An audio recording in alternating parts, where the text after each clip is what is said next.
1990년대부터 지금까지 전 세계인의 사랑을 받는 미션 임파서블. 특히 미션 임파서블 4에서 21세기의 바벨탑이라 불리는 두바이 부르즈 칼리파 외벽을 두 손에 장갑만 끼고 기어오르는 장면은 지금 봐도 명장면입니다. 로프 하나의 의지에 날아오르던 톰 크루즈의 모습은 정말 짜릿하죠. 그런데 톰 크루즈가 왜 이 100층도 넘는 건물 유리벽을 타게 됐는지 기억하시나요? Okay, this is a slight wrinkle, but nothing to worry about. We're just going to have to go into the server room from the outside. What? Well, the firewalls on this building's server are military grade. If we can't get to the server, we don't control the elevators, we don't control the security cameras. 현존하는 세계에서 가장 높은 빌딩 부르즈 칼리파는 최고 기술의 집약체입니다. 건설은 우리나라 삼성물산이 했죠. 영화에서 군대 수준이라고 한 이 건물의 첨단 빌딩 솔루션 누가 담당할까요? 바로 오늘 이야기할 기업의 자동 제어 기술이 부르즈 칼리파의 조도와 온도, 환기 공조뿐 아니라 보안, 화재, 위기 관리 시스템까지 모든 것을 관리합니다. 뉴욕 주식시장에서 생소하지만 궁금한 기업을 조금 더 가까이 들여다보는 바이 아메리카. 오늘은 변화가 곧 생존임을 증명한 기업, 뉴욕 증시 산업 섹터의 꿀 대장주 하니웰입니다. 스마트 빌딩 솔루션으로 이야기를 시작했지만 이건 하니웰 사업의 4분의 1일 뿐입니다. 제트 엔진과 블랙박스 같은 항공 우주 사업부터 우리가 매일 쓰는 온도 조절기, 인터폰, 바코드, 천장에 달려있는 화재 경보기, 물류창고의 컨베이어 벨트, 백신 생산 보관의 필수품인 냉매, 그리고 양자 컴퓨팅까지. 하니웰의 사업 범위는 상상 이상이죠. 하니웰은 우리가 잘 아는 G 그리고 3M과 함께 산업체 섹터의 대장주로 꼽히는데요. 이름은 가장 낯설지만 섹터 시총 1위는 바로 하니웰입니다.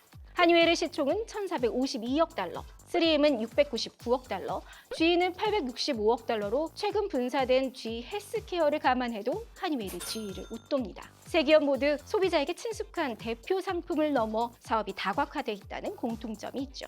사실 하니웰은 G를 20년간 이끌었던 세기의 경영자 잭 웰치 전 회장이 마지막 역작으로 삼았던 회사이기도 합니다. G는 당시 전 세계 시가총액 1위 기업이었고 하니웰은 그의 10분의 1 수준이었는데 인수가 무산된 이후 20여 년이 지난 지금 이 둘의 주가는 서로 반대로 움직였습니다. 이 이야기는 뒤에서 더 풀어볼게요. 하니웰의 시작은 아주 작은 난방 조절기였습니다. 1880년대만 해도 가정집에서 난방 온도를 조절하려면 석탄 용광로의 통풍 조절판을 직접 열고 닫아야 했는데요. 겨울에 왔다 갔다 얼마나 춥고 귀찮았겠어요. 그래서 엘버트 버치란 사람이 온도 측정 값에 따라 자동으로 열고 닫는 밸브, 댐퍼 플래퍼를 1885년 개발하게 됩니다. 이게 하니웰의 시초가 되는 온도 조절 장치 회사 설립의 계기가 되죠. 그리고 또 하나의 기업, 현재까지의 이름으로 유지되는 하니웰이 1905년 마크 허니웰에 의해 세워지게 됩니다. 이 회사는 대형 공장 기계들의 과열을 방지하는 조절 장비를 생산했습니다. 이 두 회사는 온도 조절 장치 특허를 두고 빈번하게 분쟁했는데 그 끝에 결국 둘이 합병을 하고 온도 조절 장치 시장을 허니웰의 텃밭으로 만들죠. 어디선가 한 번쯤은 봤을 법한 이 원형 온도 조절기가 하니웰의 대표작입니다. 이후 하니웰은 자동 제어 기기를 주력 생산하다 점차 방산으로 초점을 넓히기 시작합니다. 제2차 세계대전 당시 폭격 조준기 사업이 대박을 치면서 회사가 급성장하는데요. 주가도 치솟아 대공황과 2차 세계대전 시기 수익률이 좋은 주식 중 하나로 꼽히기도 했습니다. 점차 사업은 상업용 항공과 컴퓨터 등으로 확대되는데요. 여기서 컴퓨터 사업은 실패의 쓴맛을, 항공은 성공의 열매를 맺게 됩니다. 한때 IBM의 대항마로 키웠던 컴퓨터 사업부 지분을 80% 매각하며 접었는데 이 꿈이 근래 들어 소프트웨어와 양자 컴퓨터로 다시 커져가는 모습입니다. 현재 가장 큰 매출 비중을 담당하는 항공은 컴퓨터 사업 매각 이후 주력 사업으로 떠올랐는데요. 항공기 보조 동력 장치 시장을 압도하고 있고 그 외에도 터빈 엔진과 콕핏, 위성통신, 레이더, 센서 등 항공기와 인공위성, 우주선에 들어가는 각종 장비와 제어 시스템 등을 개발, 생산하고 있습니다. 미래 교통수단으로 꼽히는 도심항공 모빌리티의 핵심 기술도 하니웰이 꽉 잡고 있는데 지난해 현대차와 한화가 각각 하니웰과의 협력을 발표해 주목받기도 했습니다. 항공사업이 커지는 과정에서 또 하나의 중요한 M&A가 있는데요. 1999년 하니웰은 미국의 비행 시스템 1위 회사인 얼라이드 시그널에 인수됩니다.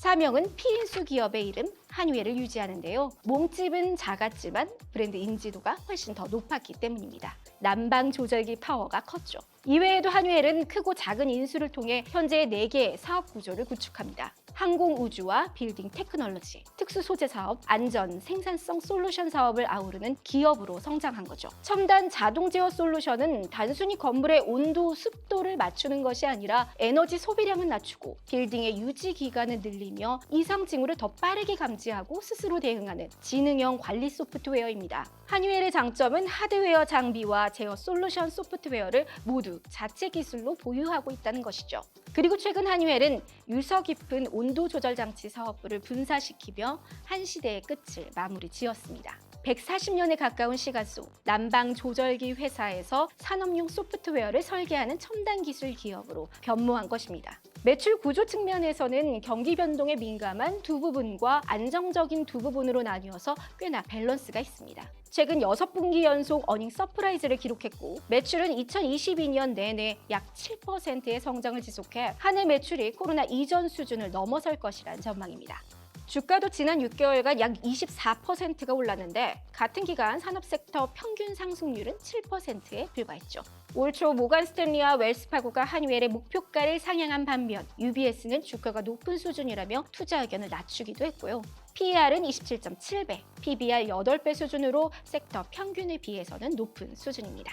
다시 처음으로 돌아가 이 GE의 한유엘 인수 시도는 반독점법의 첫 사례이자 유럽이 미국 기업 간의 합병을 거절해 무산된 첫 케이스였습니다. 지금 보면 잭 웰치 전 GE 회장이 자신의 은퇴 작품으로 왜 한유엘을 선택했는지 이해가 되죠. 두 회사가 합병했다면 GE의 제트 엔진 제조와 한유엘의 항공 전자 제어 시스템이 연계되면서 거대한 기업이 되었겠지만 결과는 아무도 모릅니다.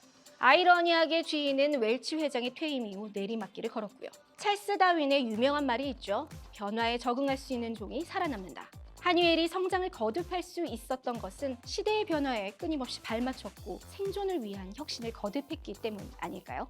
이제 양자 컴퓨팅을 앞세워 다시 IBM과의 컴퓨터 사업 경쟁까지 꿈꾸는 한유엘의 도전이 주목되는 이유입니다.